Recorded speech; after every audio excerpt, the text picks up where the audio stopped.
I can say this because I'm gay, but I would actually prefer, Harris, if you just called me the entire episode, because Matt Dillon said it enough that I feel like, at this point, it's just going to be part of every time any one of us says something, let's just end the sentence with it, because if I don't hear it again today, I don't know what I'm going to do with myself. Yeah, I have to say, rewatching this movie in advance of this podcast, I love the movie.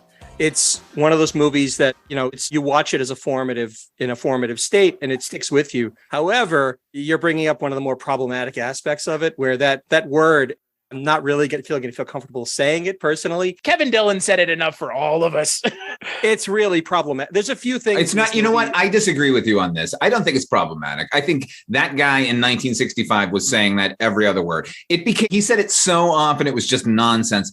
Also, they let the dumbest, brutish, most annoying character effectively saying that stuff. So yes, it's not great to hear the word, but it makes sense coming out of that dude's mouth. Honestly, for me, it was just lazy. It's like when our good friend, Mr. Tarantino, uses the N-word all the time. It's like, there are other words in the English language you could use. You just don't care. I'd say this is more appropriate because we went to a Catholic school and it's not the first time we heard it. That's fair. No, but at the same time, I'm forced to agree with you, Chris. I do think it was a little lazy. There's a few things. Look, I love the movie. Like I said, I'm not going to qualify it anymore. But, there was lazy. There's a million other ways. I'm sure if you went back to 1965 Brooklyn, the language would be a little more colorful and varied than saying the F word over and over and over again. Yeah. I'm not advocating the word, by the way. I know I don't need to say that. But he calls me it all the time when we're not recording, just so we all know. Well, do texts count? Oh, my God. Ladies and gentlemen, boys and girls, on this episode of the Culture Cast, I am still your host, Chris Stashio. I am joined by the one and only, the green-haired menace. He's all the way from parts unknown, a destination that's darker than most. Your friend and mine, Father Malone. Hey, everybody. Welcome to the September show. And joining us all the way from Wolf and Raisin, he is the co-host with the aforementioned Father Malone, your friend and mine. He's a newster. What the fuck does that mean? It works now. I understood it. I like it. You're a newster here at the Culture Cast. Your friend and mine, soon to be your friend and mine, HP. Thank you so much. Glad to be here. HPFM. Okay. That's right, baby. We don't have time for full names. Where's Nash or Stills or Crosby? You guys got 2/3 of it. You got one more? In the back. They're in the back. That's right. Just hear him in the bed tied up. On this episode of the Culture Cast, like Father Malone said, we are talking about preparatory school films, and we're diving right back in with Heaven Help Us, a film that came out in 1985, but it was called something else. Catholic Boys. Yes. Catholic Boys. Good evening, ladies and gentlemen. Many of you will be experiencing certain feelings. Impure thoughts, desires, fantasies. No, Father. What? Never confuse love Your soft, perfumed, and powdered body leaning against yours. with the deadliest of the 7 deadly sins. What do you think they're doing? I don't even want to think about it. Lust. Lust is the beast that spits you out. Your bones will burn, and your marrow will be reduced to imputrid black slime. He's just projecting his doubts about his own sexuality. They're somewhere on the road between heaven and hell, just looking for a place to park. Brother, my screws are gone! You, Mr. Rudy, do not waste your time with her. She never made it with nobody, not even me, if you can believe that. Mr. Caesar. When one is in the presence of a superior being, well, one naturally feels inferior. Mr. Dunn. You ain't like this other jerks, are you? I just got here. I just found out if you get the Pope to wave at you, that means you can have sex without sin. Welcome to St. Basil's. Heaven help us. If God had wanted them to be angels, he would have given them wings. Can I just jump in for a second, Chris? Whoa. Because I know you just played the trailer, and everyone just listened to that trailer, and it is the worst trailer I've ever heard. It focuses on every mention of sex in the movie, and there's a lot, but not that many. This isn't a sex comedy. It's all front loaded into that trailer. Everything Kevin Dillon says sexually, show as if this is going to be a big TNA rom. Yeah. that they're trying to lure people into. So don't believe that trailer, but watch the movie anyway. Okay, Chris. Yeah, I was reminded of that when I listened to the last episode where you guys covered If and you played the trailer. And I hadn't really watched the trailer or heard it in a long time. And I said, well, it really confirmed my suspicion. And Father Malone and I have talked about this a little bit over the years, that this movie, and I don't want to get ahead of ourselves, but this is really, to me, this is a really nice, sweet kind of coming of age picture that they kind of, for lack of a better word, I think they kind of porkied it, right? I don't know for sure, but I have a sneaking suspicion that this was a somewhat different movie than what we were finally given, because I feel like there was some exec somewhere that said, this is really nice, but can you have a little more sex? Can you have a little more TNA? Can you have Larry Bud Melman as a bridge operator? Would that be cool? How about that? Yeah. I agree. There does feel like there was some tinkering to the script. Like, I'm sure this was evidently the writer, this was his master's thesis, and it got purchased straight out, which is rare. But at some point they were like, we need this to be a little more outrageous to not even at the very least just to compete with what was out there. But so I do feel that that's grafted on, but I don't think it hurts the movie at all, honestly. So the movie is directed by Michael Dinner, written by, like you mentioned, Charles Porpora, who has this credit and Satisfaction. And Satisfaction. Yeah. Justine Bateman. Oh man, it's like the absolute height to the absolute depth. Yeah.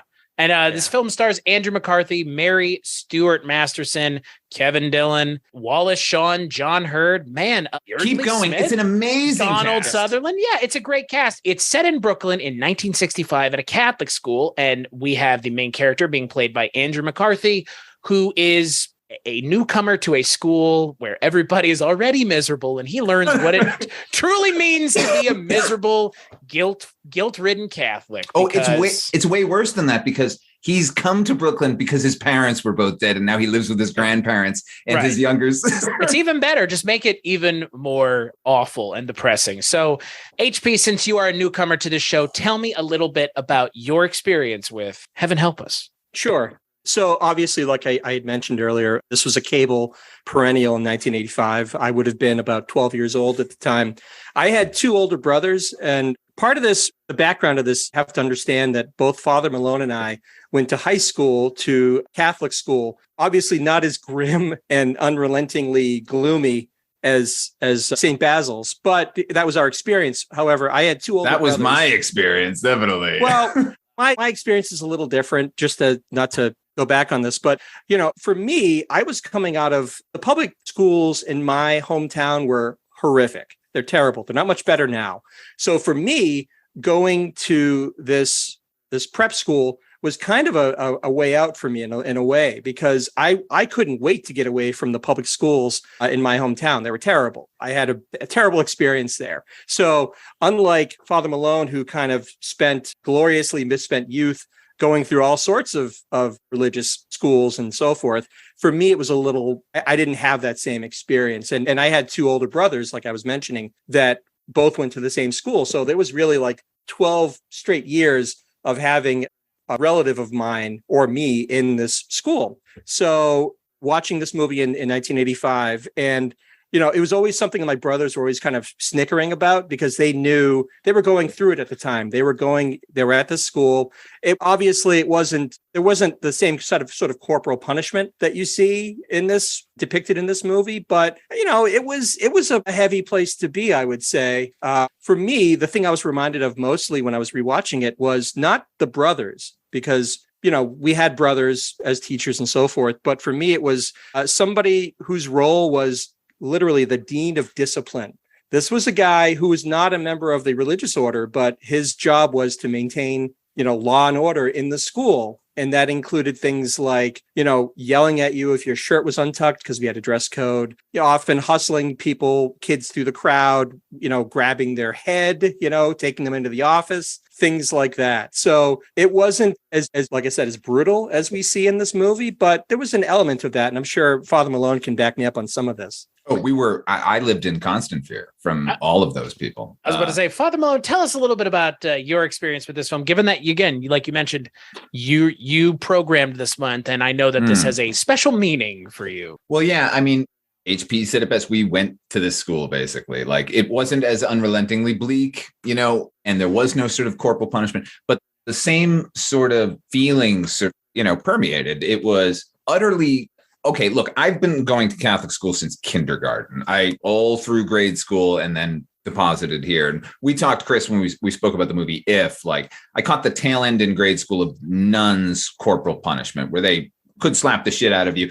And what's funny is I was talking to my mother about this today, Chris, because she listened to that episode, and she said, "Why didn't you kids tell us?" And my thing was like, it just felt like that's what school was. You know, I didn't know any different, and my parents had gone through it, so it's just sort of accepted. And then, you know, by the time we got into high school, it was no longer accepted, sort of anywhere. Like we knew it was wrong. The actual corporal punishment that could be meted out on you, just the threat of it is sometimes kind of enough. And even though you knew they wouldn't do it, I was never once convinced that any of those teachers wouldn't have hauled off and punched me and it would have been okay in the end, you know? Did they ever get physical with you? No. I tried to keep my head down with faculty in high school. My thing was just trying to avoid big, dumb jocks. That was, you know, but, anyway, I came to this movie as HP did, like maybe the year after it came out. So it's like 86, which is still the year before we go to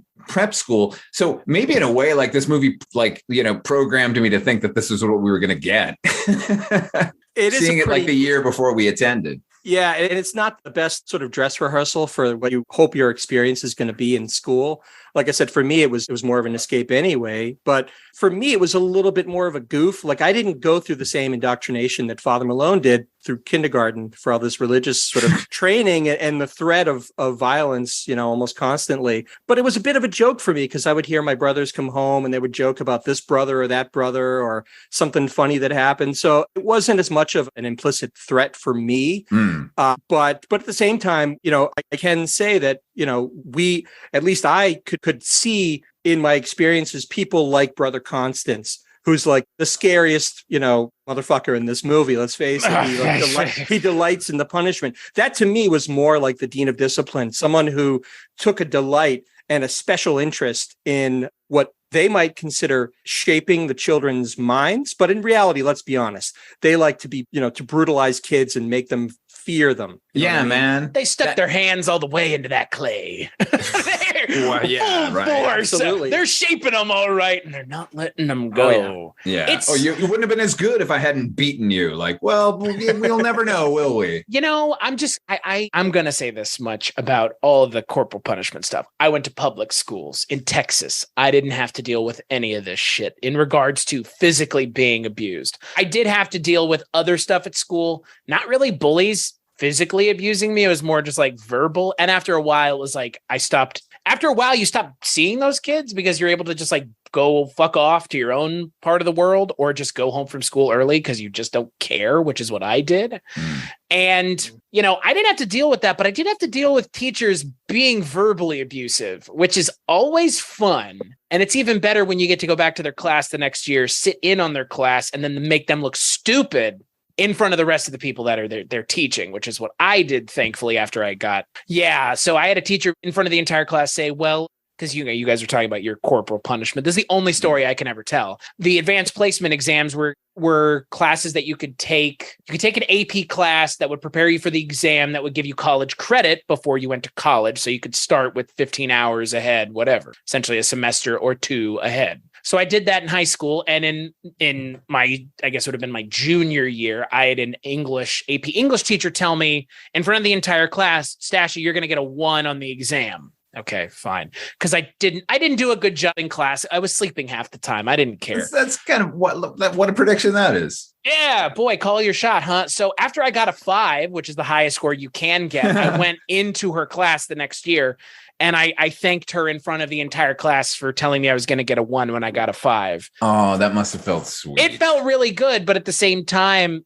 like, it all stems from this bullshit here that this movie talks about, which is like, you never should have been driven to that point. You wish you could punch me and like you, the professor, wish you could punch me. And I guarantee a lot of teachers wish they could punch their students, but they shouldn't be allowed to. And like, that's the problem, you know, like at all. Not. we can all understand the frustration of teachers and everything, but there does seem to be a special frustration of people in general. Right. But there does seem to be a special breed, at least there was sort of baked into this kind of environment that attracted those who that was their thing. Like my mom talks about it. She went to Catholic school and she went to Catholic school in I guess would have been the 50s. And she talks about getting hit on the wrist with rulers and all kinds of shit. It's like how were parents okay with this? Like, I don't get that part of this at all. Because if I'm a parent and someone tells me that they're doing this to my kid, I'm going down to the school. I'm gonna fucking kill him. I'll kill him. If someone was treating my kid the way Father Constance or Brother Constance treats any of the kids in this movie, that guy would be dead somewhere and they would not find his body, because it's just like, it's unconscionable, frankly. Yeah. Well, it's a unique situation too, because it's a religious order and a religious school. I think, certainly I would say Dunn's grandparents, it's almost considered a mandate that they should have the ultimate authority to shape the kids any way they see fit. They're basically, they're getting their orders from a higher power, let's say. Right. So that's the answer, by the way. That is the answer. Right. So it's not difficult. I mean, public school thing is similar, but not quite as egregious, perhaps. But to my mind, that's kind of why, at least in this movie, they get away with it. So I think in most people's minds, like particularly at that time, if a nun slapped you, you had to have done something horrible. Right. Right. Like an affront. Right. Not knowing that there's other kinds of nuns out there who just like slapping people. When I was in second grade, I had a nun tell the entire class that I was going to hell and that none of them should tell their parents that she had said that, or they might join me. Ooh, that is. I was in second grade. That's a certified psychopath right there. I mean, absolutely. But you know what? Even in second grade, some part of me was thinking, like, what is she talking about? Like, I was too talkative, so I'm going to burn forever. Yes, I mean, Father Abruzzi says as much in this movie. Oh my God, doesn't it? Yes, let's stop talking about corporal punishment. Oh my God. Well, we're gonna have to talk about it one way or another, because this movie is replete with it, and it actually factors into the climax of it factors into almost every fucking scene of this movie. Frankly, other than Kevin Dillon being the most closeted gay character in film history. Absolutely. Right, because that's the joke at the end of the movie. Yeah mm-hmm. Right. Oh, he's like in a hairdresser shop. Up, yeah. Oh, I make lots of money. Bet you do. Yeah. Tips are great. Yeah. But so we have Andrew McCarthy come into the school and he just starts getting into trouble with everybody. But he meets Kevin Dillon, who's the resident dickhead. He meets Malcolm Denari, who's the resident fat kid, I guess. Thank God they don't call him fatty. They just call him the other F word the entire movie. Yeah. And then you have, like we've mentioned already, Patrick Dempsey is kind of there. I really appreciated Stephen Jeffries, especially being in the character who jerks off all the time, given, what he ended up as. What he ended up doing. Lots of gay porn. Yeah. Spoilers. Yeah. Which, hey, nothing wrong with gay porn. He's great in this movie. Oh, yeah. Nothing wrong with gay porn, but man, he maybe only has like 3 lines in the whole movie, but he's indelible. He's fantastic. Yeah. The scene where he's giving the Eucharist to all the girls. Oh my God, deliriously good. Oh, and disturbing at the same time. And that's what I'm saying. Like, is disturbing, but like he is so fucking funny, just trying to hold it together. And I think it's funnier because of what he does in his real life in the future. It's like this guy's playing like a pervy, horny character in this movie.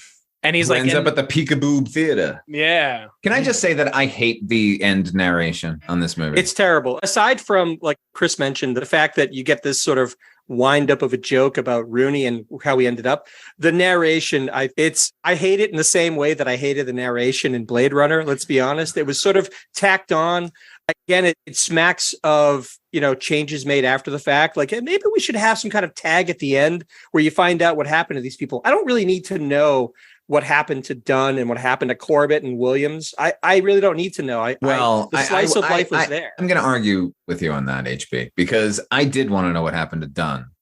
Like I wanted to know if he ever reconnected with her. I mean, I didn't need to know it, but if they're going to give us any information, at least we can know that. But they shouldn't give us any. We could have handled that ending. But even that's unsatisfying. You find out that he met up with Danny at at Woodstock. And it's a dumb joke that Rooney makes about, 500,000 people are naked and whatever. Yeah. Whatever. I think he calls them all the F words too. Yeah, he does actually. I avoided I was that. just, yeah. Mhm. It's just like it's ever present with his character, and it makes him so unlikable. Yes. Like, but you know what? I don't like his character. Like, I know he's it's perfect. It's like Sharon Stone in Casino. Like, it's exactly what he like. And Kevin Dillon's such a perfect asshole. He is. Him and Matt Dillon both. Like, they just look like. I mean, look, there's a reason Matt Dillon plays Charles Bukowski. I mean, and he essentially plays it. He's playing Bukowski the way Bukowski was. Like, yeah. Oh, I bet they're sweet, the Dillon boys. I mean, I'm sure they are. But they really have a knack for playing like the scummiest dick. I mean, even Kevin Dillon in that episode of Tales from the Crypt, yes, where he's playing like essentially this character. Yes, indeed. Just like a dickhead, an antagonistic dickhead. The thing about, when I was rewatching the movie, speaking of the Rooney character, like, why is there always in every group like one fucking asshole that we all just kind of accept? We just shrug and go like, well, that's just Rooney, I guess. Like, he's not for everyone, but I guess he's ours. Like, because he's not for everyone. Yeah, right. Maybe. But Father Malone, you referenced this, like our experience at the school, we saw all of these cliques.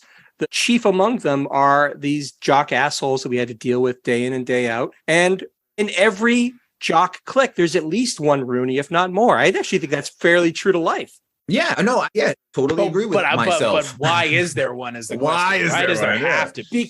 Because I think people they want to cede to somebody who's going to lead the group, right? They're afraid to speak up and be outgoing and have that same sort of charisma. So they're willing to cede that role to somebody who's going to lead the group, I think. Do you think Rooney is leading this group? I think Rooney thinks he's leading this group, and they're all just sort of shaking their head. Well, I think he is, because here's the thing: Williams isn't leading the group. Okay, Corbett obviously Williams isn't, but it isn't Corbett. I think Rooney is leading the group. I agree with HP 100%. But here's the thing: I think there's two kinds of leaders. There's like the dickhead leader, who's the charismatic guy, and then there's the leader who's also charismatic but not a dickhead. And if you're not one, you're probably the other if you're leading a group. Like, I am the latter, not the former most of the time when I lead a group. But like, there are people like Rudy that are just like antagonistic, put everybody down.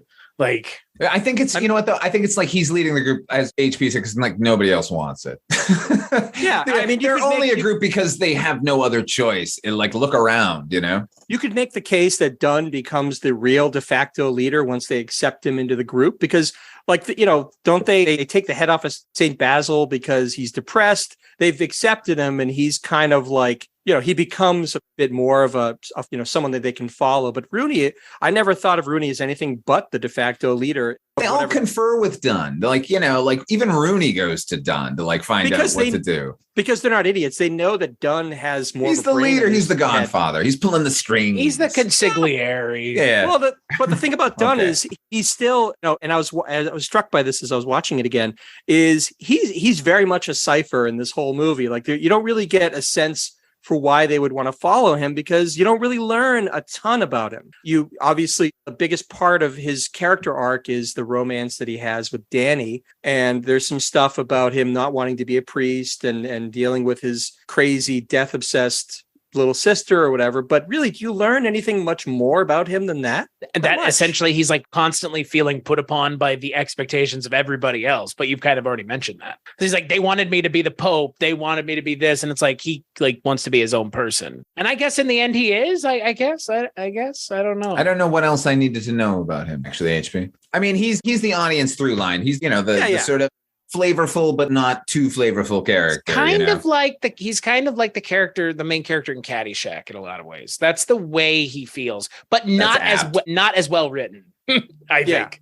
I agree that there isn't in the writing. I also think this is one of, if not Andrew McCarthy's best performance. And I think he informs that character with just his presence. So, it might not be on the page, but looking at that guy and how he's reacting to things, I know everything about that character. Yeah. And not only that, but in interviews, if you read any interviews, he's stated many times that this is not only his favorite movie of that time period, but he also considers it his best movie, which I actually think is pretty spot on. The only other movie I can think, I mean, I'm leaving out all the Brat Pack stuff because that's its own thing. That we have to, because it's mostly garbage. It's mostly garbage. But the only other movie I can compare, obviously, the only other movie that I had experience in up to that time was he was in Class. Do you remember Class? Oh, yes. Rob Lowe. Another prep school flick. Which has some similarities in a funny way with this. It's almost like if you took Heaven Help Us and updated it to modern times, because that movie takes place present day, right? And well, you know what? Class is the movie that this studio wanted Heaven Help Us to be.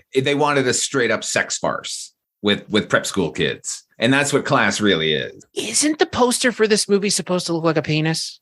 Is it not? Is it not? In front of the stained glass window? Right. I gotta look at it if you look at it, it does. And again, only saying that in reference to what you're talking about, HP, which is the like what this movie isn't is what people were expecting it was, especially at the time. 85? Yeah. In 85, the fact that they made this movie the way that they made it and they didn't even it looks like a fucking dick. It does. Yeah, okay. Yeah. Even with the title Heaven Help Us, like what does that evoke? Catholic boy, if they were really going super for austere. Like, right? Like that's I don't know. I wish that this movie wasn't so tonally all over the place, because that's my big takeaway from this movie is it's kind of tonally, not a mess, but it's tonally all over the place. Because you have at times Brother Constance literally beating the shit out of kids, which I don't think you're supposed to be laughing at. It's supposed to make you feel uncomfortable. But then there are scenes of like genuine comedy. And then there's stuff like, I mean, again, I assume Kevin Dillon's character was supposed to be funny at the time, but it's not now. But if I'm interpreting it the way it's meant to be interpreted, then that would be funny ha-has. And then this movie's not even classified on Wikipedia as a comedy. And I don't know if it is. Like, I think it works either way, but I don't think it works either way very well. You know what I mean? I like this movie more than almost everything we've watched this month, but I think should have picked one or the other. And I think it was probably one, and something else, I think we've already talked about it a little bit, was injected into it forcefully. And they should have just gone with this movie could have worked as a drama. It really could have. It really could have. And it should have. And it would have. And people would have liked it more probably if it had. The Wallace Shawn speech, where he comes into the school dance and gives them what's going to happen to them when they're being ripped apart in hell because of lust, because they've admired the buttocks of somebody else dancing. And then, hey, have a good dance. That's a great joke. Like, to me, that is the level of humor I think probably that initial script had. That right. Sort of wasn't going to be any sort of wacky shenanigans. No car was going to get ripped apart on the bridge. Alfred E. Newman masks. Right. Okay. Basically, yeah. For me, like, I hear what you're saying, Chris, about it being a little tonally all over the place. And I can't disagree. But for me, because even the look of this movie is so like grim and sort of gloomy, and they did a wonderful job. I think this was no doubt shot at actual like locations in New York schools. But I think because of that, you need to have the levity and you need to have these bits of humor, as tonally jarring as it might seem at times, to bring you out of that, because otherwise all you're left with are kids who are depressed about their lot in life, who are getting beaten half to death every day by a psychopathic brother. You know what I mean? But that's a movie. I mean, that's a serious movie that somebody would make to try to get Oscar bait out of. Like, that's a real movie. But right. I agree with you. Like, it does need those release valve moments to kind of break up what feels like, a movie where children are just being beaten in every other scene, because they are. And again, it's not like for ha-has. It's at one point Malcolm Denari is crawling around on all fours. It's just like, it's like a fucking nightmare. Brother. Jay Patterson grabbing that kid's head and slamming it against the blackboard. Like, what in the... I'm sorry, brother. Yeah, like, that's fucking Christ movie. Like, I know that this is real. Father Malone's going to tell us how it's real. But like, it turns the stomach. Right. And on top of that, it also concerns not only our lead character who's moved in with his grandparents because his parents have been killed, and was it a car accident or something? We don't actually find out. They never say. Right. So that tragedy sort of kicks us off in this wild comedy. And then he meets a girl who runs a candy shop across the street from St. Basil's, the school he attends, who is running the shop in lieu of her father, who is in such a deep state of depression that he can barely move in the back room.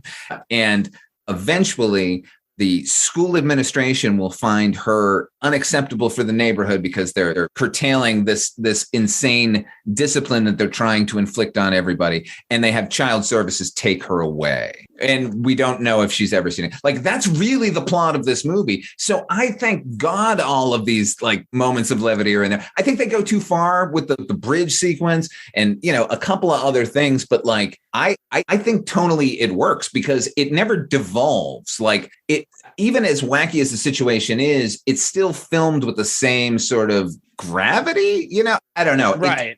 It never like knocks me out of the story. Bridge scene knocks me out of the story. Oh my Christ. I agree. It's not great. It's not great. I wish it wasn't in the movie, but because the dance scene is so good, you know, and you know like what I wish was in the movie? The scene from the end of If. Where they blow everybody up at the end? Yeah, but just like blowing away the characters in this movie, the priests. Oh, well, yeah. Like, yeah. If anybody deserves it, if Malcolm McDowell deserves to walk in from stage right and do that to any characters, it's the one in this movie. Right. You know what?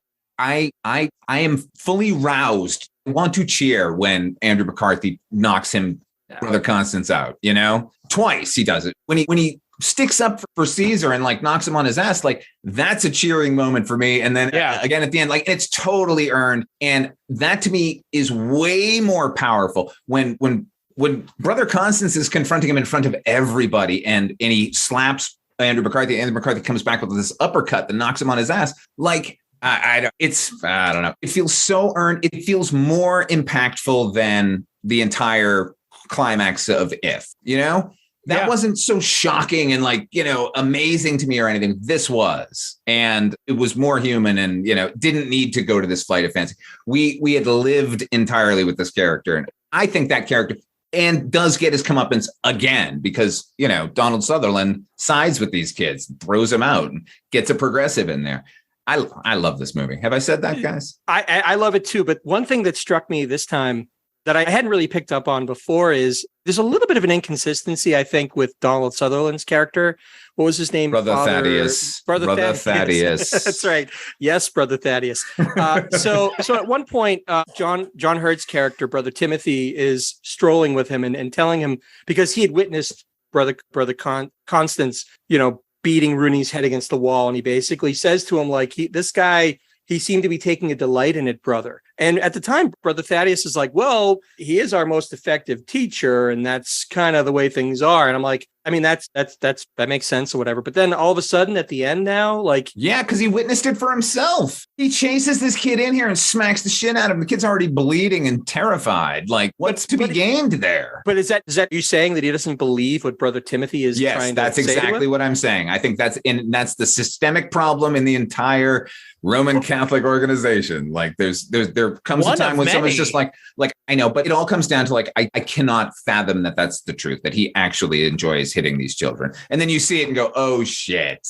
And maybe Brother Timothy, who's a progressive, like this is 65. And like, this is sort of the way it's been with, you know, at these schools up until then. Like Brother Timothy represents like, the new agey kind of guy. Like he's getting down with the students. He's flipping cards with them and smoking cigarettes with them over at the. Hey, Rudy, I'm hip. You know, we can hang out and be friends. He's talking the lingo with the kids.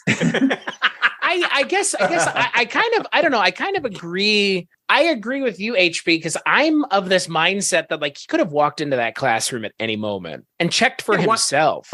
Right. Why would he have said, okay, you know what, Brother Timothy, I hear you, but I need to see for myself. Let me audit his class. And maybe Constance would have been on his best behavior and not shown himself to be the psychopath that he is. But I don't know, that to me was still rang now a little false to me. But I will say probably the most realistic aspect of that is that after Constance is exposed and he says, I don't want you working with kids anymore. What does he do? He just transfers him out of the order.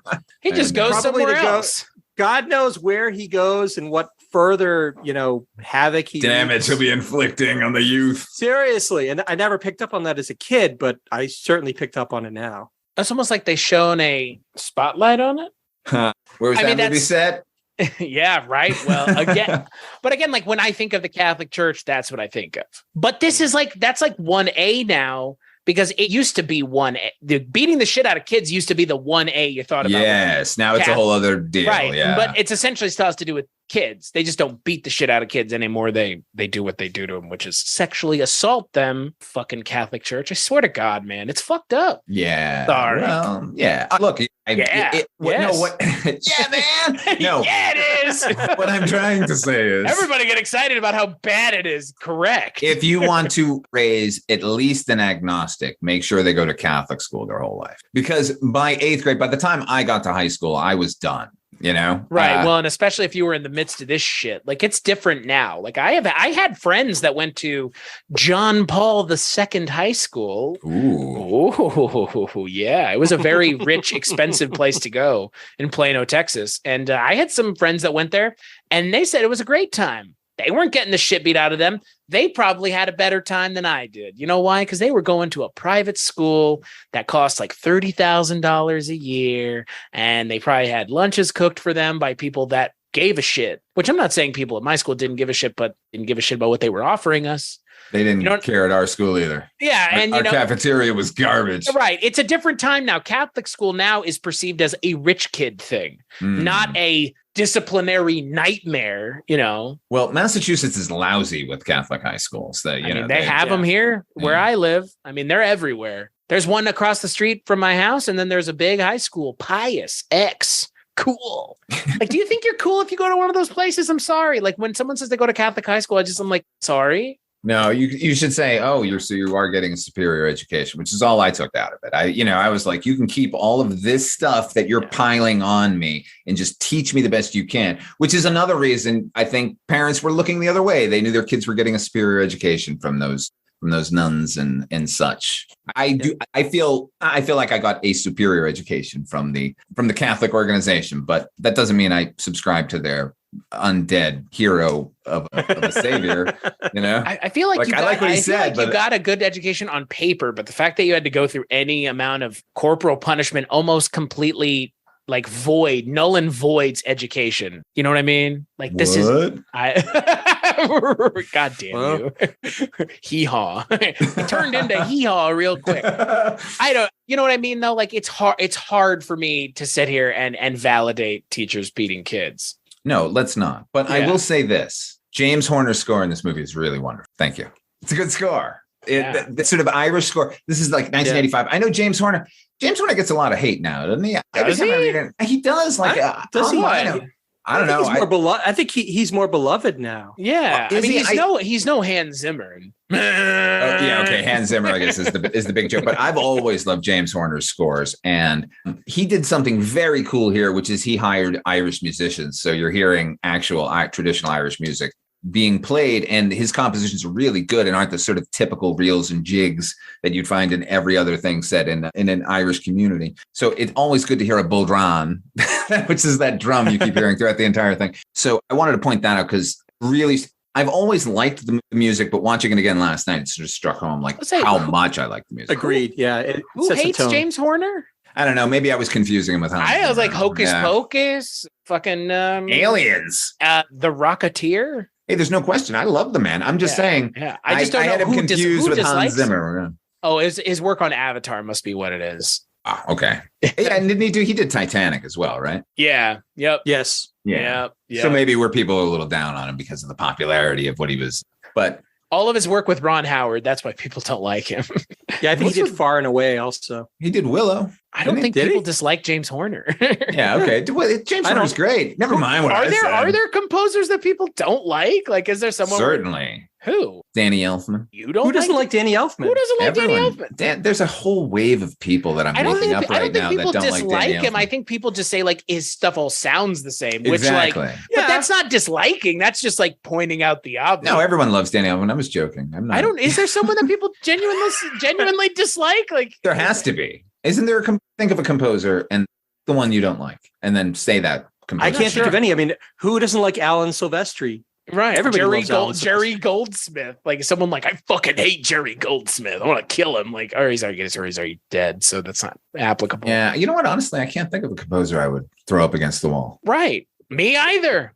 Me neither. That's fucking weird. That's a weird thing to think about. I guess it really is the screenwriter and the director and the actor's fault, not the guy who makes the music. Yeah, weird. Right, Is there an editor you thought of that like you'd be like, oh God, the editing was terrible? I mean, Sally Menken only because she worked with Tarantino, but she's the only reason those movies work. Yeah, so that you don't hate her. In fact, you like her because I appreciate her, but she also made Tarantino's movies better than they should be. That's the problem. I see. Well, I'm only going to praise her higher. Then. Whoever edited Bohemian Rhapsody, I think they actually won an Oscar for it, despite the fact that the editing is probably some of the worst that I've ever seen in a. But you don't know that person's movie. name. No, but somebody does. But... Somebody does enough to give him an award. Yeah. I don't. That's the thing. Like, it's weird. Like, are there cinematographers that people don't like? No, like it's directors and actors. Directors and writers and actors. Writers, I guess, but writers are normally like, unless the writer's also a director, the writers are also like it. Normally, like I think it starts with is it actor or director first? Who gets the hate first? I think it's actors, right? Actors, yeah. Yeah. Well, they deserve it. They do. Fuck them. They're getting all the money and the glory. They get to go play pretend and ride horses and shit. Get smacked in the face by Jay Patterson real hard. And you know what? Let's talk about Jay Patterson. He's great in this movie. He's phenomenal. He's horrifying in this movie. He's horrifying in the most real world way possible. Like, HP, our dean of discipline, I could take any single day of the week over Jay Patterson. If he had been our guy, I don't know. I probably would have been a more obedient student. He was. I know that Jay Patterson obviously has worked a lot. I think he did a lot of TV. I don't remember him being especially featured as a featured actor in a motion picture, but he's so good in this. He actually, watching this again, he reminded me kind of a young Philip Seymour Hoffman. He sort of resembled him. And I'm like, this guy again. And I also want to give a shout out to Malcolm Denare as Caesar, who is maybe my single favorite part of the whole movie, full stop. Caesar is so endlessly quotable. He has kind of a Stephen First kind of a vibe around him, Yeah. He's sort of snooty, but he's, I don't know. You get the sense that maybe there's more to him than this sort of person that he projects. He helps Dunn with his homework and whatever, and he eventually befriends Rooney and helps him. But he has the best lines. His situations are funny when he has to use his homework to wipe his ass because there's no toilet paper. And then he has to explain to Brother Constance why he doesn't have his homework. I love You it. don't have your homework, Caesar? I must have misplaced it. I don't know why. Between he did that, he was in Christine as one of the bullies, which couldn't be more tonally different. Yes. But then he kind of, again, he's one of these guys who did a lot of TV, but I don't remember him being like featured in any big way. No, that's how good an actor he is, because I believed him here as the brainy kids amongst the peons. And I completely believed him as Moochie was just the grossest, most illiterate human being ever. It was also in 1999's Godzilla. Was he? Yeah. He was. I like that movie. I have not seen it since its premiere. Neither have I. That would be one worth reading. It's over 20 years. That movie is real. Everything around that movie is almost more fun than the movie. But Puff Daddy and Matthew Broad, Taco Bell. I don't like you. I want to bite you. I'm going to bite you. Oh, God, wow. Puff Daddy, baby. Yeah, that Godzilla movie is real weird, but he's in it. So, man, he plays the character in this movie really well, almost so well that it makes me forget about how bad that character, essentially the same character in Up the Academy, is.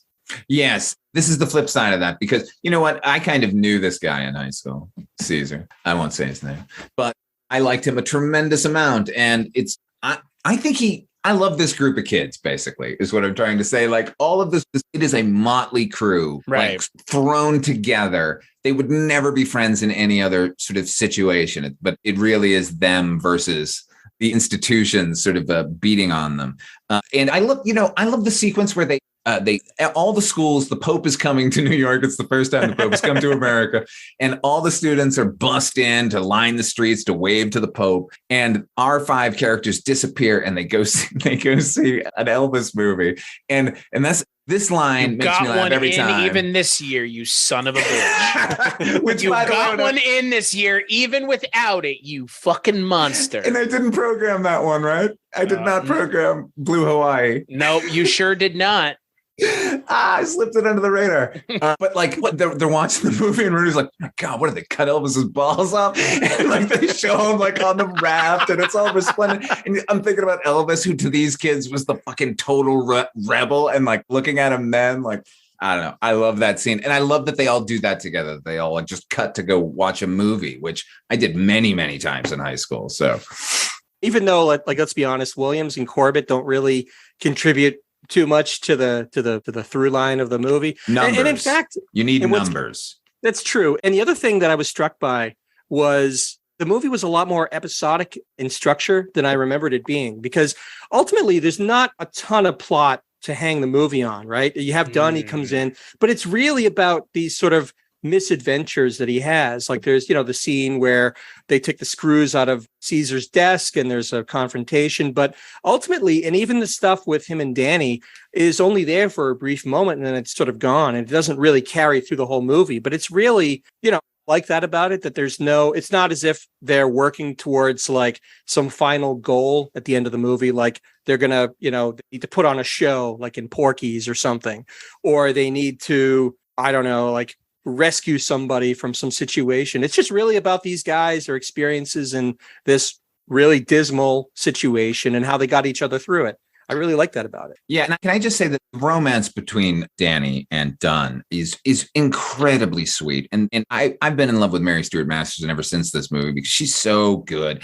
And those two together, I don't know, again, last night, just that's sweet and innocent love amidst all this other nonsense. Like I got the sense that Dunn would have been able to take everything. Like he wouldn't have lashed out ever if he had Danny the entire time, So, and you know what? Like as tonally all over the place as the movie is, I think it absolutely all works. I love this movie's great. I think I defy both of you. I defy you, HP in particular, and I'm going to deal with you back on the fake streets of Boston, my friend. Whoa. No. Look, I agree, but sometimes I question, like, in a movie, like I'll give you an example. This is a weird example, but follow me on this. The movie Heavy Metal. It's a movie that a lot of us, like Father Malone and I, saw when we were very young. Right. And to us, this was an idealized adult cartoon that we saw. We had never seen. Are you accusing me of nostalgia? No. Follow me on this. Okay. No. Follow me on this. So years and years later, I'm going over to somebody's house and we're going to settle in. We're going to watch movies. And I said, you have to see this movie. It had just come out on DVD. You got to see Heavy Metal. He was a bit younger than I had. He hadn't seen it. I'm like, you got to see this. It's going to freak you out. It's great. We put it on. Within about 30 minutes, he turned to me and he's like, oh, this is okay, I guess. It's not. The problem was I had seen it at such a formative period and I kind of glommed onto it. And, when you see a movie when you're a kid, like you never really forget how it made you feel. And sometimes wonder, as I was watching Heaven Help Us, maybe there's a little bit of that at play with me because I love the movie. Don't get me wrong. And I can't not love it, but that doesn't mean I can't see some of the shortcomings. He got your ass good, Father. Let me tell you something. I did your ass good. You got burned, pal. I liked HP and Stashu both shut up. Listen, this movie was great then, and I've reevaluated it every year, and my opinion hasn't changed. I agree. Look, it does have problems. I said it before. Like the bridge sequence is obviously there. For what reason? I don't know. Like some studio executive said, make something wacky. And they were like, let's give them this. And I don't like the sort of wrap up at the end. And there are little things here and there throughout. But overall, I think this is a wonderful little slice of life in Brooklyn in the 60s, in and amongst this community. I think all the performances are solid right across the board. Dana Barron, can we just mention her for a second? Who was the original Audrey Griswold, in National Lampoon's Vacation. She is so, I don't know, like she's in like 2 scenes and she's like so good. I know she eventually had like health problems, which is why she sort of dropped out of things, but she's great. Yardley Smith, Lisa Simpson, for no reason is in the movie, like she's great too. Like Donald Sutherland, who's in it. He's kind of like the big name that they attached to the movie, I'm sure, because everybody knows who he is. But he was in Animal House. That's right. I won't go schizo, will I? It's a possibility. I'm looking at the list here, and there's even actors that, I hate to use the phrase that guy, but there's even actors that are inveterate character actors. Like Philip Bosco is in it. He plays Brother Paul. He was in Trading Places. He was in 3 Men and a Baby. These are guys, like, the movie is kind of suffused with so much talent and so many people that you've seen and Was loved Brother in Paul other the one movies. at the physical fitness brother? Yes, exactly. Teaching them to fight the commies. Yeah, he's great. Right. He is one of those guys. He is that guy. John Hurd, like John Hurd is that guy. Yeah, one of the great those guys. I mean, Vic Makazian, for fuck's sake. Yeah, I mean that's what I know him from almost solely. HP and I love him from the movie Big and his connections tonally to George Papard in general, being a horrible man-child. But we love John Hurd. I've never seen Big. Oh, you don't need to. It's all right. It's got Tom Hanks. It's got Tom Hanks in it. No. It's worthwhile. I mean, it's not. Look, it's one of those movies that I think you've probably heard your whole life that, oh, it's so great, and it's Tom Hanks's big thing. It's a good movie. It's worth your hour and a half. It's not time wasted to see it. Robert Loggia, Tom Hanks dancing on a piano. Why haven't I seen it? As Heather Drain likes to say, L is for Loggia. And she's always right. She fucking is. You know what though? I feel like you mentioned it, HP, already. These movies, Father Malone, this one and Up the Academy and If, they have felt all very much the same. It's like a Huck Finn novel. They're just walking around and doing a thing, and then they do something else, and they do something else, and they do something else, and none of the things that they do are ever bigger than the other. Maybe the final thing is, but it's all just like a day in the life, and we're just following them, and they're having a good time. Like, that is what these movies have been so far, yeah? True, yeah. Yes. Yeah, this is the best of them so far. You know what? HP with the whole nostalgia point. This movie, Up the Academy, is the movie where the nostalgia could come into play, but it didn't. That movie is like a like genuine like kind of like doo-doo. Like, it's if I saw that movie today, I would still like the things about it. But wait, so is that a movie you programmed during this month, Father Malone? Is that one of them? Because it's Up the Academy. Yeah. Now, the only redeeming factor, follow me on this. Well, maybe two. One is obviously the presence of Stacey Nelkin that cannot be overstated. And there's some fun to be had with Ron Liebman's performance, despite the fact that he took his name off of the picture. But yeah, it's not a good movie. I haven't seen If. I did listen to the episode today that you guys posted on If, and I think you probably saved me the trouble of watching it, because it doesn't sound like it's a good we did time. it. Yeah, look at that. One life has been saved. There you go. Your You saved podcast could save a life. and that's one that's one the that weirding way. I've heard of that, like, probably not unlike you guys. I've heard of that movie over time, just reputationally, like, oh, that's Malcolm McDowell. That sounds kind of interesting, kind of anarchic or whatever. But you guys basically warned me off of that. But good. It was not a pleasant experience. Well, that's the thing. Like, I don't want to warn people off of this movie, because this movie is actually really fun. It's just, I think I might enjoy it more the second time I watch it. But I don't know. I really do wish there had been less comedy. I wish it had been more of a drama, because Andrew McCarthy, the character he's playing is out of a different movie. Yeah. It kind of feels like each of the male characters are kind of out of different movies. Like, Kevin Dillon's out of a movie. Kevin Dillon is out of a movie that is in the 80s, like a movie set in the 80s. Cause like they were saying that in the 80s, maybe saying homo, but not, Yeah, you could easily made all of the sort of gang characters that sort of people this world more in the background and bring everybody else up, and it would have worked as a movie. I completely agree with that, because you're right. Like, the adult characters are very serious. Dunn's character is serious. Danny's character is serious. Like, they're dealing with real things, and then you got these goofball jackoffs that are just fucking around half the time. But they make.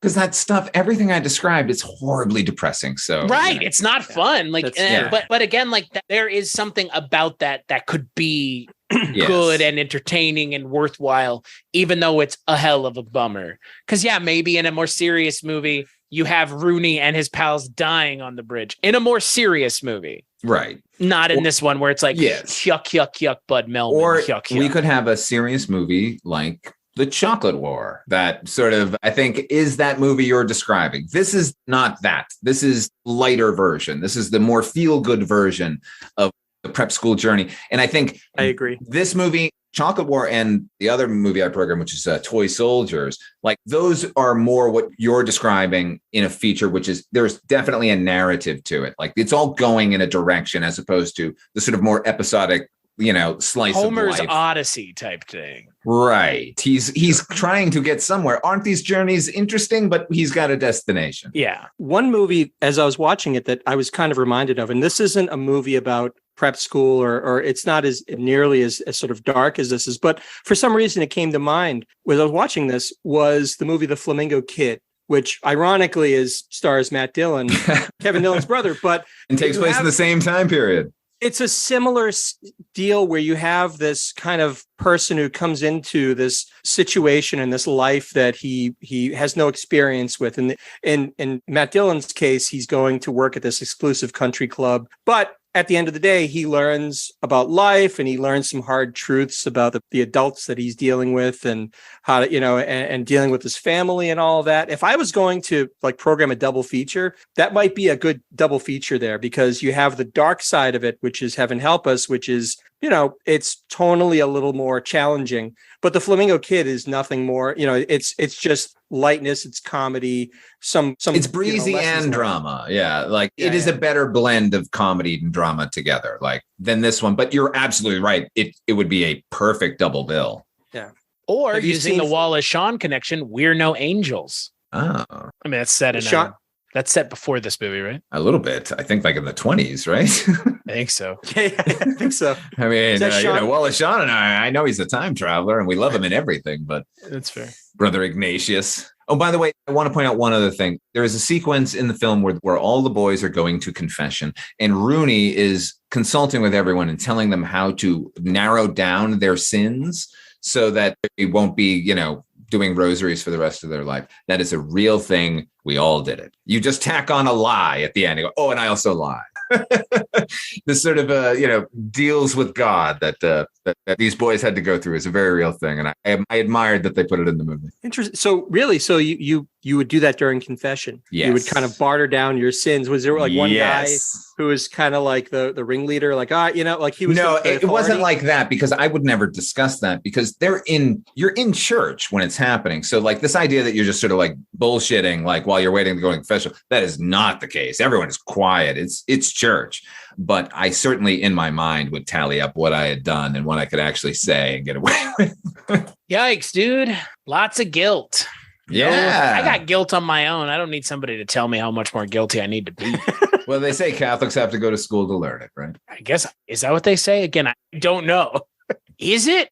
I believe you. I've heard it. So, HP, since you will not be coming back later this month, I wanted to ask you a question, and that I should have been asking everybody up until this point. What is your preparatory school film of choice? Is it, if it is this movie, what is your second choice? Actually, I'm going to steal the suggestion that Father Malone made. So this would be my film of choice, not necessarily because it reflects my personal prep school experience, but because I think it does capture something ineffable about that experience without having gone through all of the awfulness. I'm going to echo pretty much everything that Father Malone said about, the people the friends you make and the experiences you have. It's a bonding thing.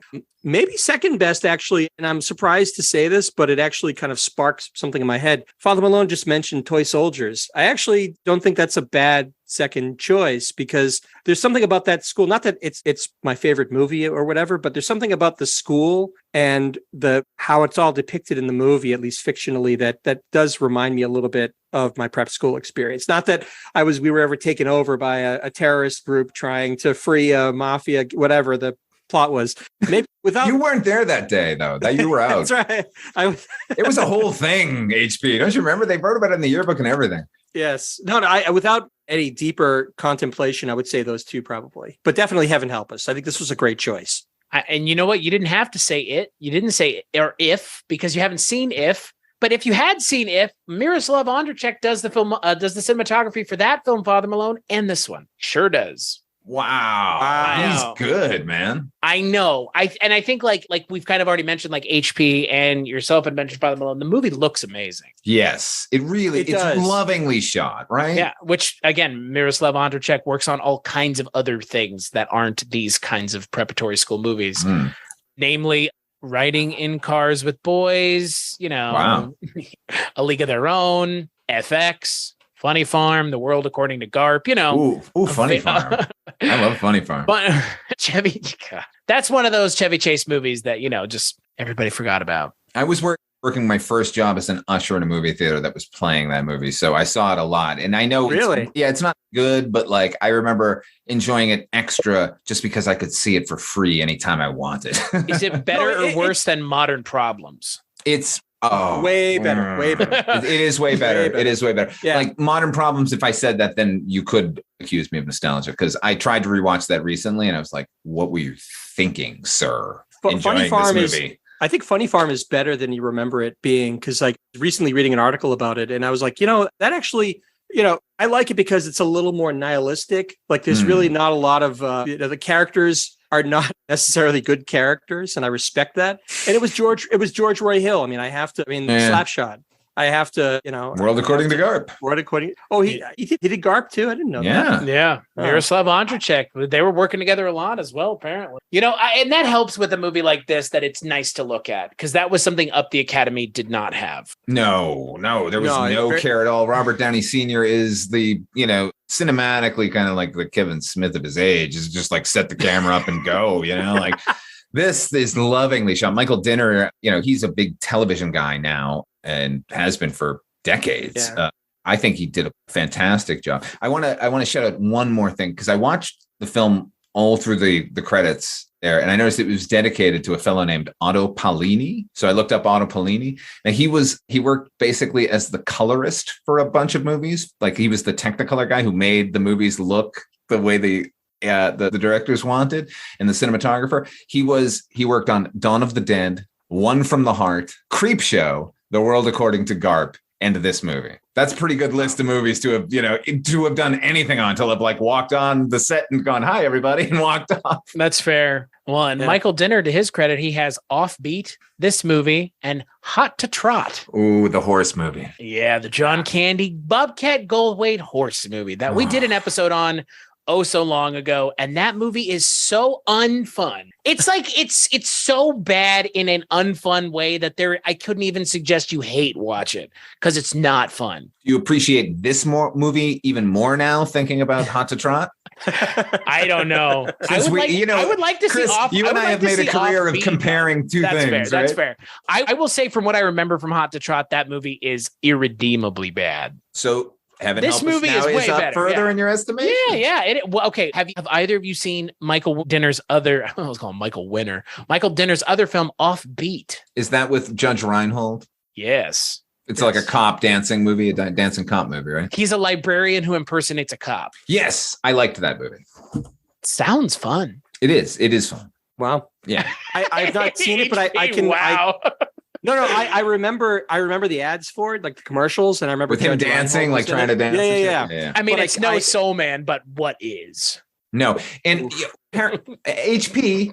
Do you remember there was a documentary that played on cable all the time, and it was about like this youth theater in New York, and it was this like sort of very charismatic like choreographer, dancer, and he like had all these kids. And he was teaching them. It was going to be a production of. You've seen it, right? I have some memory of this, but I can't think of the title. But the guy in that movie, that documentary about, is in Offbeat. He's like the choreographer for the cops in the movie. See, now I got to look it up. This is every conversation, Chris, between me and HP. It's just rambling nonsense down a stupid cultural 1980s to 70s hole. I mean, I was hoping you would bring up The Crew instead, the 2000s old. Oh, Richard Dreyfuss. Yeah. Richard Dreyfuss. Also a Michael Dinner film. Oh, was it? It sure was. So I guess he led with his strongest foot. That's what it must be. Sometimes it's just lightning in a bottle right out the gate. And you know what is equally as weird? At some point, Michael Dinner directed a much older Patrick Dempsey in Grey's Anatomy. That must have been interesting. Fucking wild. That had to have been something else, because this is like that was his first movie. Yeah, this is his first role. I mean, he's given effectively second, I guess, the least amount of anything to do. Somehow less than Stephen Jeffries. Yeah, but you know what's crazy is like these characters are nothing characters, but I do know their names. And it's not because I've seen the movie that many times. It's like they say them so often and so memorably in the movie that I know Patrick Dempsey is Corbett. Like it's a zero character, right? He has maybe 2 lines. Nothing. He doesn't get a sequence like Williams gets with the, with the communion. Yeah. No, he should have. I don't know why he doesn't. Yeah. I mean, they seem to even out those guys. Like maybe they cut it, you never know. Well, and I will say that about the movie. The movie's also a little long. It's 104 minutes. It could probably have used 10 minutes less. Disagree. I mean, yes. Okay. Take out the bridge scene. The bridge sequence. The bridge scene. Yeah. Like and then the rest of the movie flows right along. That bridge, like we kind of keep mentioning it because, I don't think we should. I mean, we keep mentioning it, so we should probably at least talk about it a little bit. There's a scene in this movie that definitely feels like it's from another movie altogether. It feels like the TNA comedy that this movie was advertised as, where Kevin Dillon and Dana Barron have left the car where Caesar and Yardley Smith are sitting in the car that is parked on a drawbridge in the middle of New York City. And then the clueless operator played by Larry Bud Melman, who did you even know who he is, Chris? I've seen him he's in Freaked. He is in Freaked. He is. He was the mainstay on David Letterman. They would just have him cut to him like cackling like that. Anyway, so he opens the bridge while the car is on it and they're trying to get the car up and it's shenanigans. And then the car, we think it's okay, but it's not. But it never looked okay because as soon as the bridge starts to open, the axle of the car drops out. Right. And then it never really retracts all. See, there are problems beyond that. It's a stupid sequence that doesn't belong in this movie. Like it doesn't make sense geographically. Like they're parked on the bridge. The bridge opens long enough that the car doesn't fall off. No boat passes through the channel, and then it closes and it destroys the car. I don't know. Yeah. It doesn't make sense. It's weird because it's almost as if the bridge operator, Larry Bud Melman, like he's cackling. He opens the bridge, the boat's coming, but then somehow I get the sense that he noticed that there was something on the bridge and he retracted it. And that's the only thing I can think of that would explain why, because you're right. It's opening and the boat's coming through. It's not far. No, it's like moments away. Yeah. It would have been better if the car had just fallen. It would have been a merciful ending to this awful scene. But it keeps going and going and going. And And then there's that sort of a little bit of a grim epilogue where they're going to see the Pope. And now Rooney, his face is all beaten up now. And I think someone says, what happened to your face? Is, my dad came home from the track or whatever. So my dad got home from Chicago. By the way, I was going to point that out as a funny part of the movie. That he got the shit beat out of him because he messed up the car. Yes. I don't find that funny. Rooney is such a son of a bitch. He deserved that beating. He destroyed that car with its electric leather seats. Electric. I don't. That scene is really bad. It's awful. You could cut it out of. You could fan edit it out of the movie. It would be, to me, a perfect film. The Father Malone cut. Yeah, I'm going to do it now. Now I have to do it. Aptly titled. Back when it's always been about the religious part of your life, man. Father Malone. That's true. Well, back when HP and I were in school, I was just Junior Malone then. It took years to get to this title, man. That's right. For a while, you were Bugsy Malone. It's true. That's when I was in grade school. I was Bugsy. Were you Nugsy Malone for a while as well? Well, I'm never not. I just don't like to advertise. Oh, that's fair. So I think part of the root of because obviously Father Malone and I did have similar experiences because we were drawn together during high school. But I think part of the reason why he had a tougher time than I did and a tougher time in formative years is because he's always been more of a nonconformist than I ever had the courage to be, frankly. Father Malone would come to school. He would have his chapeau. He would wear, very long coats with all kinds of buttons and stuff. And if he could have gotten away with it, he would have dyed his hair green then. But that would have been a bridge. I did dye my hair green and I got away with it for like a week with the hat on. And then my mother one day went, "Get over here. What did you do?" Your mom made you dye your hair back?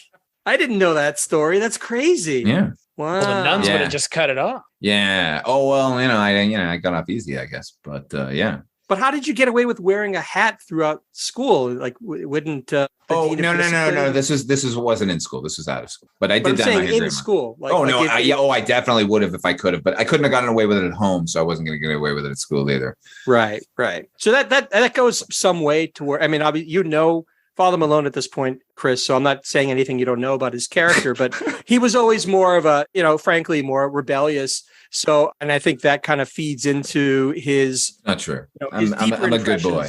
I call Father Malone Big Brother for a reason. He's the most conformist of conformists I know. Oh, yeah. That's right. And I want you all to be exactly the same. This is the man who has to put a wig on to film a video podcast because otherwise it would look like his head was a green screen. He's the most nonconformist person I know, ladies and gentlemen. That's which is why you both to say, and I will. Your check is on the way.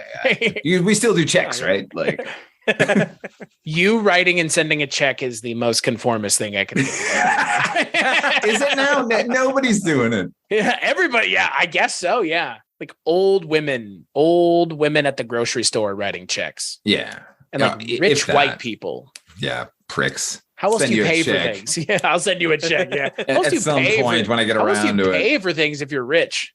Why would you? You secret reptile money. That's how. Always. Yeah.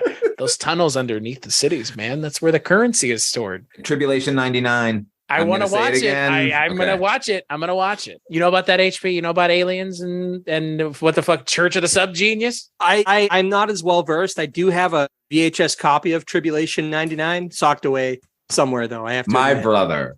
And again, it's undoubtedly Father Malone's influence on my life. I'm sure we were, I'm sure I sent it to you, made you watch it, Yeah, hey, you got to see. I think because it ties in somewhat because we were both, he really got into them before me, but he was a big fan of Emergency Broadcast Network, the band. And I think they feature in Tribulation 99. Or no, the other movie that the same director did. Yes. Craig something. Craig Mitchell, I believe. Something like that, yeah. So no, Craig Baldwin, as reported to Baldwin. Is that what it says? That's what it is. That's what it is. Yeah. So by way of this band, I came to know Craig Baldwin and Tribulation 99. Okay. So I want to watch it now really badly. So let's do it now. Live stream it.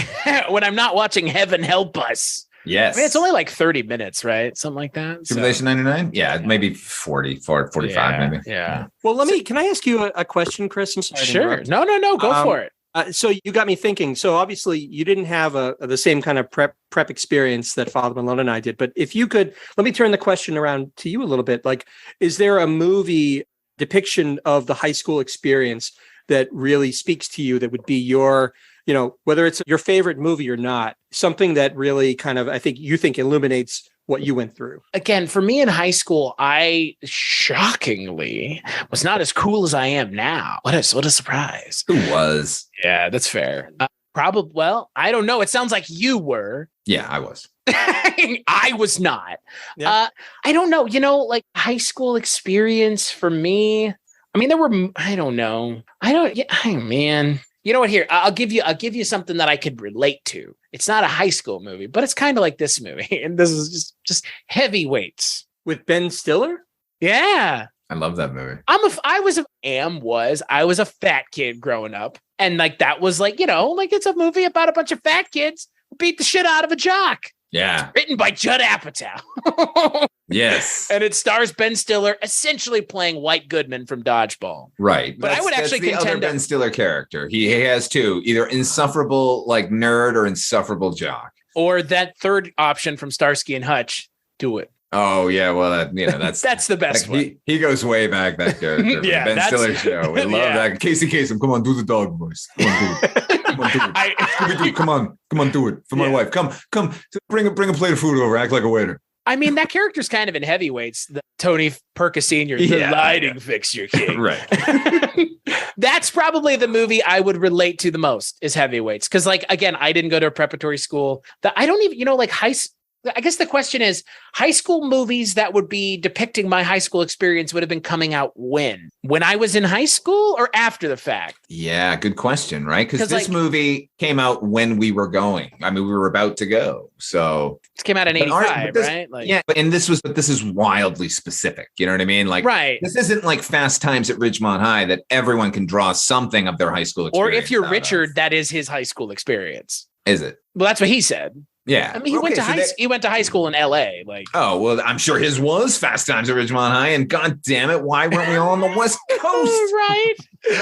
I don't, because again, like I think What's funny is, HP, to your question, like high school that I went to was like shockingly boring. Like, so like, you know what? If I had gone to this, I would have the stories that y'all do. The stories that I have were just like the teachers were fucking miserable because they didn't want to be there and they just didn't give a shit. And they would put movies on when they didn't want to teach. You know, I can tell you how many times I saw Raiders of the Lost Ark. Wow. In high school, in middle school. Fuck yeah, dude. In what class? Oh, I saw it in journalism, man. Journalism? I thought you were going to say geography. And I was like, well, I mean, they got a lot of maps in that movie. Those teachers actually taught. The journalism professor was just like this old miserable woman who was like, I used to work at the newspaper. And it's like, that one. You bet you did. Yeah, with the past tense. But, you know, like, I don't know. I would have to really think about it because like I didn't have the American Pie high school thing. I don't know. I would have to really think about it. Yeah, you put me on the spot and I don't have an answer. You know, movies I watched when I was in high school, like Harold and Kumar Go to White Castle. Yes. Well, you're very, very young. Okay. We're old. We get it, Chris. We're fossils from the 70s. But I wasn't that guy in high school. Like, that wasn't even who I was. Like, that's who I am now in a lot of ways. Like, the happy-go-lucky stoner guy. Like, I wasn't that in high school. My wife says it the best. Like, nobody that I know now would have liked me. Me from high school. Like, they wouldn't have. I know for a fact they wouldn't have. But now I'm not that way. So like HBI, I think probably heavyweights for me is that. Which is a like underrated movie. Like, it's actually it's a funny fucking movie for a movie that's made by made under the Disney logo on top of everything else. Yeah, it felt like they somehow slipped something under the door there. And there's a version, and then there's plenty. There's so much in that movie that's ADR'd that they ADR'd jokes out of the movie that were PG-13 jokes. Is there a cut of this? No, but you can tell. Hashtag release the Apatow cut. You can see in like some of the scenes, like one of the scenes is like, nobody's seen more butts than you, Uncle Tony. I think it's like the joke is like, who's seen more butts? I think it's like, who's Peter stuffs? It's like Peter stuffs it up your ass or something like that in a kid's Disney movie. And so they change it to see more butts. My favorite bit of ADR in movie history is there's a movie called The Best of Times with Kurt Russell and Robin Williams. It's a football redemption movie. Like, these high school things are going to replay the big game where they failed, right? And at one point, Kurt Russell says, like, someone says they're going to beat us like 100-1. He goes, they might beat us 1,000,000-1, but what fool cares? And he's clearly saying, but who the cares? So he's like directly into the camera, like, what fool cares? What did am I stroking out? It was like such a film thing. Like, yeah, we'll change the line, but that's it. You're still getting the shot. I just love ADR in movies where it's like just a establishing shot with characters talking. That's not the best. Walking into the distance, like, blah, blah, blah, blah, blah. It's like, what the did you forget something from the script? Yeah. God. Well, I guess HP, my final question to you is, what are your final thoughts on Heaven Help Us, aka Catholic Boys? It holds up, I think, still. Having, like I said, watching it. This is probably the first time I've watched it in its entirety, probably in over 10 years. And although, some of it maybe didn't ring quite as true as it did, 20, 30 years ago, I think it still holds up. I think it looks great. It's acted well, great actors. So I think it's a great little sweet movie. What about you, Father Malone, programmer of the month? Everything HP just said. I do think this is an incredibly good-hearted movie with all of this depression and horribleness sort of staggered around it. And that's the Roman Catholic experience. So I love this movie sort of unabashedly. Like, it has problems. Every movie has problems. I can look past them quite easily in this case because look, I'm getting older and more sentimental, certainly, but the love story between Danny and Dunn just really hits me where it hurts. And I just adore it. And whatever else they hung on the movie, I would still like the movie for that storyline. And the fact is, I enjoyed everything else sort of around it, except for the bridge scene. Cut the bridge scene. I'm going to cut the bridge scene. I'm going to post it on YouTube. Go to fathermalone.com and see that there. I was going to say, one thing we didn't mention is this movie is an HBO movie, just like a movie we talked about last month. Silver Screen Partners, HBO Pictures presents The Hitcher. This is one of the movies that was on the list. They hooked up with TriStar. HBO had a deal with TriStar where they were producing, and then they would get a theatrical run, and then HBO would pick it up immediately afterwards. So in a way, like, obviously this movie did play in theaters, But thankfully, it was an HBO movie because HP and I got to see it ad nauseum. Yeah. Ad infinitum. As for me, I enjoyed it. It's kind of tonally all over the place. It doesn't, again, like Up the Academy, doesn't have much of a plot. But this movie, unlike those two, really overcomes that with some decent performances from great performances from almost everybody. Again, Kevin Dillon's character notwithstanding about how much you can deal with his abrasiveness, because his character is one of those characters in movies where it might be enough for someone to turn the movie off. I mean, again, but you know what? That is that guy, honestly. Right. And again, like just like Chris Tucker in The Fifth Element, like some people are going to be like, I don't want to deal with watching this movie because there's this character, just like the character in Up the Academy of Vervigart. Like that character is just like so awful that it's like you're just grinding everything to a halt. Kevin Dillon is not that, but he's really abrasive. Yes. Outside of that, I think this is a perfectly fine prep school movie. And if you have the experience of this, I can understand why this would be something that you would definitely resonate with more so than, say, If or Up the Academy. So I didn't have that experience, though. So I'm not expecting any of your listeners to rush out and see the movie and relate to it in the ways that HB and I did. But I don't think you need to, because, look, I've never fought in a space battle, but I like, I like Star Trek too. And you can watch this movie in its entirety on YouTube. Can you? Good. Everyone watch it immediately. Sure can. It's broken across 11 parts, but you sure can. How do I know? You should. It's because of how I watched it. Oh, what? I would have sent it to you. It's okay. It's fine. It's perfectly fine. Did I say it hurt my ability to enjoy the movie? I watched it twice, but that was the first way I watched it. Oh, okay. It was HBO Presents, all right. I'm surprised that's not the version they had on HBO Max. Yeah, but given the way those fuckers treated The Hitcher. The Hitcher was an awful transfer. So I'm glad. I'm glad this was a little more loving. The Hitcher transfer on HBO HP is a VHS copy of the movie. Really? I thought right now really? In 2022, you can go watch The Hitcher, and it is like dog shit of the highest order.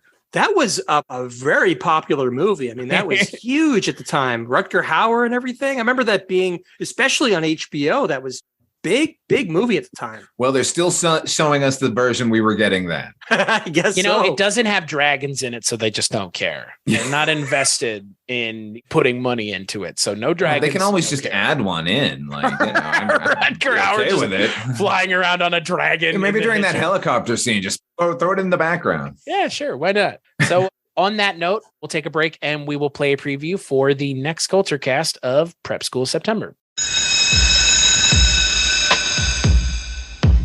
You know what, Archie? What? Life is sad sometimes. 2 more names. Your name is Roland Goobert. Tell me why you're here! For an assignment.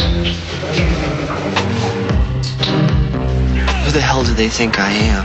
I'm in charge here now. The entire school is my responsibility. Don't ever forget that. If the sale goes down the drain, you and the vigils go down the drain.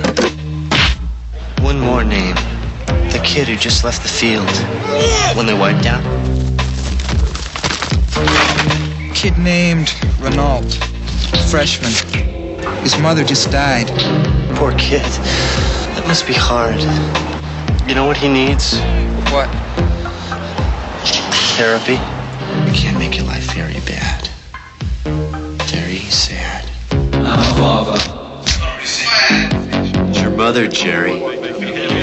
She's proud of you. Put him down for the chocolates. This is more than a sale. It is a crusade.